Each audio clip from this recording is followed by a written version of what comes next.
জুলাই আন্দোলনে ক্ষতিগ্রস্ত প্রবাসীদের আর্থিক সহায়তা ও পূর্ণাঙ্গ পুনর্বাসনের দাবিতে হোটেল ইন্টারকন্টিনেন্টালের সামনে অবস্থান কর্মসূচি পালন করছেন বিভিন্ন দেশের প্রবাসীরা।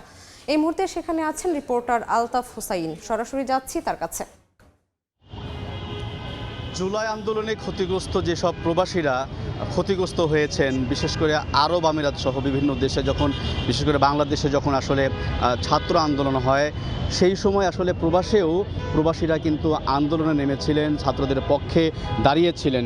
সেই সময়ে যে ক্ষতিগ্রস্ত হয়েছিলেন প্রবাসীরা, তাদের এই পুনর্বাসন এবং তাদের আর্থিক সহায়তার দাবিতে এই প্রবাসীরা আসলে বেশ কিছুদিন ধরে তারা আন্দোলন চালিয়ে যাচ্ছে বা তারা দাবি জানিয়ে আসছে।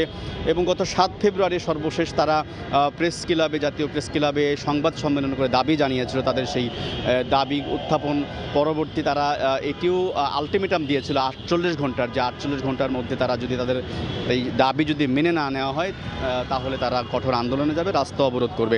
এবং তারই প্রেক্ষাপটে আমরা দেখেছি আজকে সকালে তারা কিন্তু রাস্তা অবরোধ করে রাজধানীর বাংলা মোটরের পাশে, অর্থাৎ বাংলা মোটর এবং শাহবাগ মাঝামাঝি হোটেল ইন্টারকন্টিনেন্টাল, সেটার সামনে মেন সড়কে তারা অবস্থান নিয়েছিলেন বেশ কিছুক্ষণ আগে।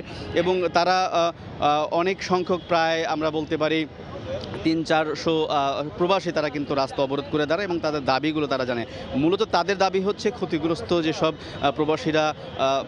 প্রবাসীরা ছিলেন ওই সময় জুলাই আন্দোলনে, অনেকে জেলে গিয়েছিলেন, অনেকে আহত হয়েছেন। তো তাদের আর্থিক যে ক্ষতি বা শারীরিক ক্ষতি, সেই ক্ষতির প্রেক্ষাপটে তারা আর্থিক সহায়তা চাচ্ছেন এবং পুনর্বাসনের দাবি জানাচ্ছেন। এবং তারা 7 ফেব্রুয়ারি দাবি জানিয়েছিল যে এই বিষয়গুলো নিয়ে তারা প্রধান উপদেষ্টার সঙ্গে সাক্ষাৎ করতে চায় এবং সেই সাক্ষাতের দাবিও তারা জানিয়েছেন। কিন্তু তাদের দাবি মেনে নেওয়া হয়নি বলে তারা কিন্তু আজকে রাস্তায় অবরোধ করে তারা আন্দোলন করেছে।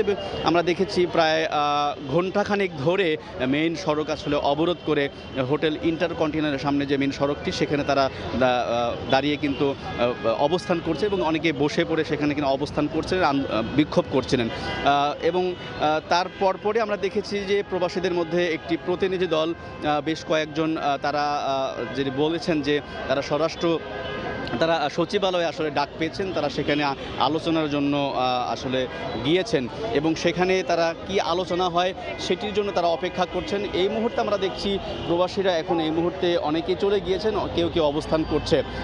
তবে তারা যেটি বলছেন যে তাদের ন্যায্য দাবি যদি মেনে না হয়, দীর্ঘদিন ধরে আসলে প্রবাসীরা তাদের ন্যায্য অধিকারের জন্য আন্দোলন করছে বা তারা বলছেন তাদের ভাষায় যে বাংলাদেশের অর্থনীতিতে তারা গুরুত্বপূর্ণ ভূমিকা রাখলেও সরকার তাদের দাবির প্রতি ভূক্ষেপ করে না। তো এই জন্য তারা তাদের সর্বশেষ দাবি তারা জানাচ্ছেন। এই ছিল আমার কাছে থাকা সর্বশেষ খবর।